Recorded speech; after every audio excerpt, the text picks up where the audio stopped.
नमस्कार। एक बार फिर से आप सभी का बहुत बहुत स्वागत है परीक्षा वर्ल्ड के इस यूट्यूब चैनल में।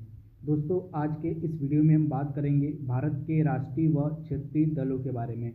इस टॉपिक से जुड़े जो भी इम्पोर्टेंट एमसीक्यूज बन सकते हैं उनको हम इस क्लास में कवर करने वाले हैं। यह जो टॉपिक है, आपकी जितनी भी परीक्षाएँ होने वाली हैं, जितने भी आपके वनडे एग्जाम होने वाले हैं, सभी प्रकार की परीक्षाओं के लिए यह टॉपिक बहुत ही ज़्यादा महत्वपूर्ण है। तो जो भी इम्पोर्टेंट एमसीक्यूज बन सकते हैं इस टॉपिक से रिलेटेड, उनको हम यहाँ पे कवर करने वाले हैं। तो पहले प्रश्न पर चलते हैं। पहला प्रश्न स्क्रीन पर आपके है। प्रश्न में पूछा जा रहा है कि वर्तमान में भारत में कुल कितने राष्ट्रीय दल यानी कि नेशनल पार्टी हैं, आपको बताना है।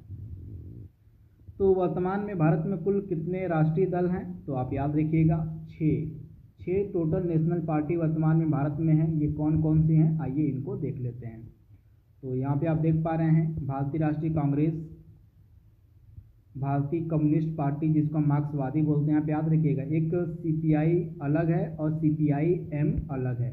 तो यहाँ पे सीपीआई एम की हम बात कर रहे हैं, मार्क्सवादी की बात कर रहे हैं। तो भारतीय कम्युनिस्ट पार्टी मार्क्सवादी जो है इसको नेशनल पार्टी का दर्जा मिला हुआ है। इसके बाद बीजेपी हो गई, बहुजन समाज पार्टी हो गई, आम आदमी पार्टी हो गई तथा नेशनल पीपल्स पार्टी। ये 6 जो हैं राष्ट्रीय दल भारत के हैं, इनको आप याद रखिएगा। सामने इन 6 पार्टियों के मैंने चिन्ह भी अपलोड किए हुए हैं, जिनको आप देख सकते हैं कि किस पार्टी का क्या चिन्ह है। इसको भी आप नज़र में रखिएगा, याद रखिएगा। चिन्ह भी एग्जाम में पूछे जाते हैं, तो सभी पार्टी के सामने उनका चिन्ह मैंने और यहाँ पे पिक्चर के माध्यम से अपलोड भी किया हुआ है, तो इनको आप एक बार देख लीजिएगा। तथा इनमें से सबसे नवीनतम पार्टी कौन सी है जिसको हाल ही में राष्ट्रीय पार्टी का दर्जा दिया गया था, तो आम आदमी पार्टी को जो है हाल ही में राष्ट्रीय पार्टी का दर्जा दिया गया था। तो एकदम नवीनतम इसको जो है यह दर्जा दिया गया है। अगला प्रश्न आपके स्क्रीन पर है। हाल ही में चुनाव आयोग के द्वारा कितने दलों का राष्ट्रीय पार्टी का दर्जा रद्द कर दिया गया था। आपको पता होगा हाल ही में जो हमारा इलेक्शन कमीशन है, जो हमारा चुनाव आयोग है, इसने जो है 3 पार्टियों का जो राष्ट्रीय दल का दर्जा था उसको रद्द कर दिया था। तो राइट आंसर क्या हो जाएगा, 3 पार्टियां। ये 3 पार्टियां कौन कौन सी हैं, आप याद रखिएगा। पहली आपकी हो गई टीएमसी। टीएमसी का पूरा नाम क्या होता है, तृणमूल कांग्रेस जो है, इसका राष्ट्रीय दल का दर्जा छीन लिया गया था। ममता बनर्जी की यह पार्टी है, वेस्ट बंगाल में ये है, तो आप याद रखिएगा। इसके बाद राष्ट्रवादी कांग्रेस पार्टी हो गई, एनसीपी, नेशनलिस्ट कांग्रेस पार्टी, जिसको हिंदी में हम राष्ट्रवादी कांग्रेस पार्टी कहते हैं, इसका दर्जा छीन लिया गया था। इसके अलावा सीपीआई यानी कि भारतीय कम्युनिस्ट पार्टी, इसका भी जो है राष्ट्रीय दल का दर्जा छीन लिया गया था। तो ये 3 पार्टियां थी जिनका राष्ट्रीय दल का दर्जा छीन लिया गया था हाल ही में। एनसीपी हो गई यानी कि नेशनलिस्ट कांग्रेस पार्टी, भारतीय कांग्रेस पार्टी, राष्ट्रवादी कांग्रेस पार्टी हो गई। इसके अलावा तृणमूल कांग्रेस हो गया और इसके बाद आपका कम्युनिस्ट पार्टी ऑफ इंडिया हो गई। ये 3 पार्टियां आपको याद रखनी है। तथा इसके बाद जो है एक पार्टी थी जिसको राष्ट्रीय दल का दर्जा दिया गया था, तो कौन सी थी, तो आपको जो है राष्ट्रीय दल का दर्जा दिया गया था। वहीं ये जो 3 पार्टियां थी इनका राष्ट्रीय दल का दर्जा छीन लिया गया था। डेट क्या थी, आप याद रखिएगा। डेट थी 10 अप्रैल 2023 को इन 3 पार्टियों का राष्ट्रीय दल का दर्जा छीन लिया गया था। तो आप याद रखिएगा, 3 पार्टियां मैंने आपको बता दी हैं। अगला प्रश्न आपके स्क्रीन पर है। अगले प्रश्न पर बढ़ने से पहले यहाँ पे थोड़ी सी डिटेल में आपको बता देता हूँ कि किस आधार पर किसी पार्टी को राष्ट्रीय दल का दर्जा दिया जाता है। अगर किसी पार्टी को राष्ट्रीय दल का दर्जा प्राप्त करना है तो उस पार्टी को इन 3 लिखे गए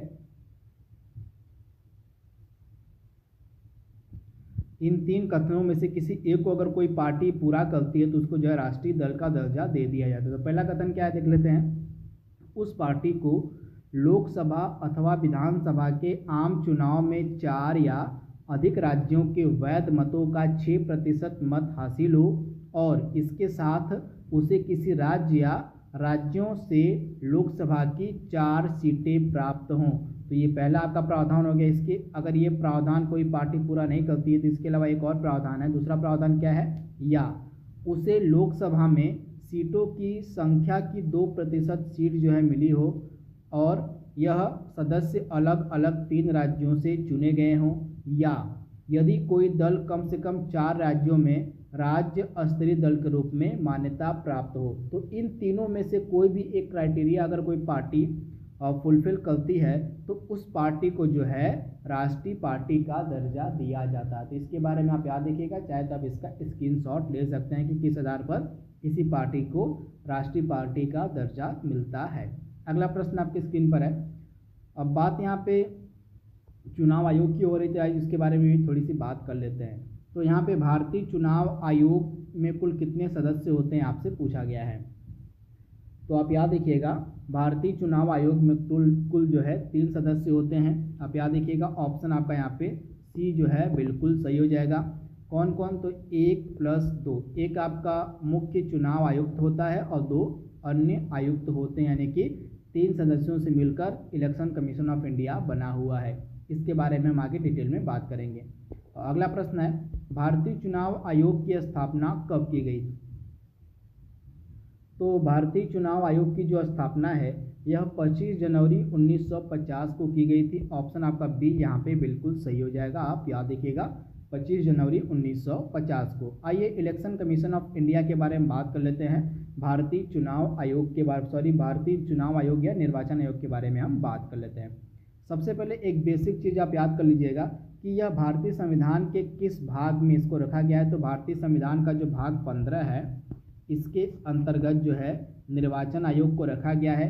किस आर्टिकल से लेके किस आर्टिकल तक, तो आर्टिकल 324 से लेके 329 के मध्य जो है निर्वाचन आयोग से जुड़े हुए प्रावधान किए गए हैं। तो इसके बारे में आप याद रखिएगा।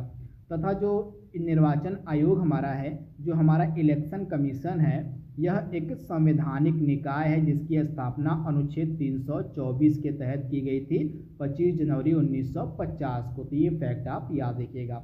इसमें 3 सदस्य होते हैं, जैसा कि मैंने आपको बताया था। एक मुख्य चुनाव आयुक्त और 2 अन्य चुनाव आयुक्त होते हैं। वर्तमान में हमारे मुख्य चुनाव आयुक्त कौन है, राजीव कुमार हैं। तथा हाल ही में जो हमारे 2 चुनाव आयुक्त हैं उनको जो है हाल ही में अपॉइंट किया गया प्रधानमंत्री मोदी के द्वारा। तो ये कौन कौन है, सुखबीर सिंह संधू और ज्ञानेश कुमार। तो इनके बारे में आपको याद रखना है। आपसे मैं एक सिंपल सा प्रश्न पूछ रहा हूँ, उसका जवाब आपको देना है कि जो हमारे मुख्य चुनाव आयुक्त होते हैं उनका कार्यकाल कितना होता है। इसका जवाब आपको कमेंट बॉक्स में देना है। अगले प्रश्न पर बढ़ते हैं हम। भारतीय राष्ट्रीय कांग्रेस की स्थापना कब की गई थी आपसे पूछा जा रहा है। तो भारतीय राष्ट्रीय कांग्रेस की स्थापना कब की गई थी, 28 दिसंबर 1885 को। राइट आंसर क्या हो जाएगा, ऑप्शन आपका बी यहाँ पे बिल्कुल सही हो जाएगा। आप याद रखिएगा। इसके प्रथम अध्यक्ष कौन थे, तो व्योमेश चंद्र बनर्जी जो हैं इसके प्रथम अध्यक्ष थे। तथा कांग्रेस के वर्तमान में अध्यक्ष कौन है, तो मल्लिकार्जुन खड़गे जो है इसके वर्तमान में अध्यक्ष हैं। तो इसके बारे में आप याद रखिएगा। हाल ही में आम आदमी पार्टी को नवीनतम राष्ट्रीय दल की मान्यता प्राप्त हुई है। तो आपको बताना है कि आम आदमी पार्टी की स्थापना किस वर्ष में की गई थी। तो आप याद रखिएगा 26 नवंबर 2012 को। ऑप्शन आपका यहाँ पे सी जो है बिल्कुल सही हो जाएगा। 26 नवंबर 2012 को आम आदमी पार्टी की स्थापना की गई थी अरविंद केजरीवाल के द्वारा। तो आप याद रखिएगा, ऑप्शन आपका यहाँ पे सी जो है बिल्कुल सही हो जाएगा। तथा हाल ही में आम आदमी पार्टी के संस्थापक और दिल्ली के मुख्यमंत्री अरविंद केजरीवाल को ईडी के द्वारा गिरफ्तार भी कर लिया गया था। तो मैक्सिमम चांस है कि ये प्रश्न आपके एग्जाम में पूछ लिया जाए। अगला प्रश्न आपके सामने है, निम्न में से किस पार्टी के संस्थापक पी.ए. संगमा है। आपको बताना है कि इसमें से किस पार्टी की स्थापना जो है पी.ए. संगमा के द्वारा की गई है। तो राइट आंसर क्या हो जाएगा, नेशनल पीपुल्स पार्टी, जिसको शॉर्ट फॉर्म में हम एनपीपी भी कहते हैं। इसकी स्थापना पी.ए. संगमा के द्वारा की गई थी। कब की गई थी, 6 जनवरी 2013 को। ये डेट भी आपके लिए इम्पोर्टेंट है। 6 जनवरी 2013 को जो है स्थापना की गई थी एनपीपी की पी.ए. संगमा के द्वारा। तथा एनपीपी यानी कि नेशनल पीपुल्स पार्टी के वर्तमान में अध्यक्ष कौन है, तो कॉनराड संगमा जो हैं, कॉनराड संगमा जो हैं इसके वर्तमान में अध्यक्ष हैं। तो ये सारे फैक्ट आपको याद रखने हैं, इंपॉर्टेंट है। अगला प्रश्न है, भारतीय कम्युनिस्ट पार्टी मार्क्सवादी, जिसको नेशनलिस्ट पार्टी यानी कि नेशनल पार्टी का दर्जा प्राप्त है, राष्ट्रीय दल का दर्जा प्राप्त है, इसकी स्थापना किसके द्वारा की गई थी? तो CPIM की यहाँ पे बात हो रही है। तो इसकी स्थापना किसके द्वारा की गई थी? इंपॉर्टेंट प्रश्न है। राइट आंसर क्या हो जाएगा? MN रॉय के द्वारा। आप याद रखिएगा, ऑप्शन आपका यहाँ पे बी जो है बिल्कुल सही हो जाएगा। MN रॉय के द्वारा जो है इसकी स्थापना की गई थी 7 नवंबर 1964 को। डेट भी आप याद रखिएगा, 7 नवंबर 1964 को जो है इस पार्टी की स्थापना की गई थी MN रॉय के द्वारा। तथा इस पार्टी के वर्तमान में अध्यक्ष कौन है? तो इस पार्टी के वर्तमान में अध्यक्ष हैं D राजा। तो ये फैक्ट भी आपको याद रखना है, D राजा जो हैं इसके वर्तमान में क्या हैं? तो अध्यक्ष हैं। तो यहाँ पे हमने किसकी बात की है? भारतीय कम्युनिस्ट पार्टी मार्क्सवादी की बात की है। अगला प्रश्न आपकी स्क्रीन पर है, भारतीय जनता पार्टी की स्थापना किसके द्वारा की गई थी? तो आप याद रखिएगा, भारतीय जनता पार्टी की स्थापना 6 अप्रैल 1980 को, ये डेट बहुत ही ज़्यादा महत्वपूर्ण है, 6 अप्रैल 1980 को की गई थी। किसके द्वारा? तो अटल बिहारी वाजपेयी के द्वारा। ऑप्शन आपका सी यहाँ पे बिल्कुल सही हो जाएगा, अटल बिहारी वाजपेयी। तथा वर्तमान में भारतीय जनता पार्टी के अध्यक्ष कौन है? इस पार्टी के यानी कि बीजेपी के वर्तमान में अध्यक्ष कौन है? तो जगत प्रकाश नड्डा, जिनको हम शॉर्ट फॉर्म में JP नड्डा के नाम से भी जानते हैं। तो JP नड्डा जो हैं वर्तमान में बीजेपी के अध्यक्ष हैं। तो आप याद रखिएगा। अगला प्रश्न आपके स्क्रीन पर है, बहुजन समाज पार्टी की स्थापना कांशीराम के द्वारा किस वर्ष में की गई थी? तो 14 अप्रैल 1984 को। ऑप्शन आपका बी यहाँ पे बिल्कुल सही हो जाएगा, 14 अप्रैल 1984 को बहुजन समाज पार्टी की स्थापना की गई थी कांशीराम के द्वारा। तो ऑप्शन आपका यहाँ पे बी जो है बिल्कुल सही हो जाएगा। वर्तमान में BSP के अध्यक्ष कौन है? तो मायावती जो है वर्तमान में BSP की अध्यक्ष हैं। तो इनके बारे में आपको याद रखना है। अगला प्रश्न आपकी स्क्रीन पर है, निम्नलिखित में से किस पार्टी को क्षेत्रीय दल का दर्जा प्राप्त है? यानी कि इसमें से कौन सी पार्टी क्षेत्रीय दल की पार्टी है, आपको बताना है।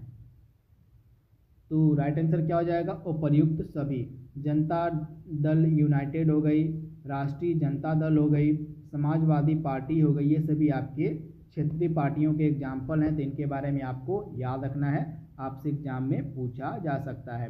तो समाजवादी पार्टी कहाँ की क्षेत्रीय पार्टी है? तो ये यूपी की क्षेत्रीय पार्टी है, जिसके बारे में याद रखिएगा।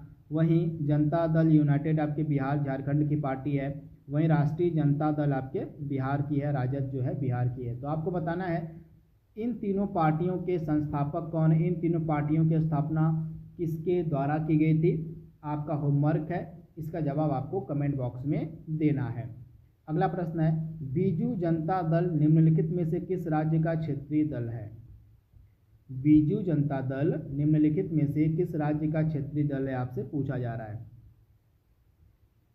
तो आप याद रखिएगा, यह जो है उड़ीसा का क्षेत्रीय दल है बीजू जनता दल। यानी कि ऑप्शन आपका यहाँ पे जो सी है बिल्कुल सही हो जाएगा, इसके बारे में आपको याद रखना है। वहीं तमिलनाडु का क्षेत्रीय दल क्या है? AIADMK, AIADMK, जिसका पूरा नाम है, आप याद कर लीजिएगा, अखिल भारतीय अन्ना द्रविड़ मुनेत्र कड़गम।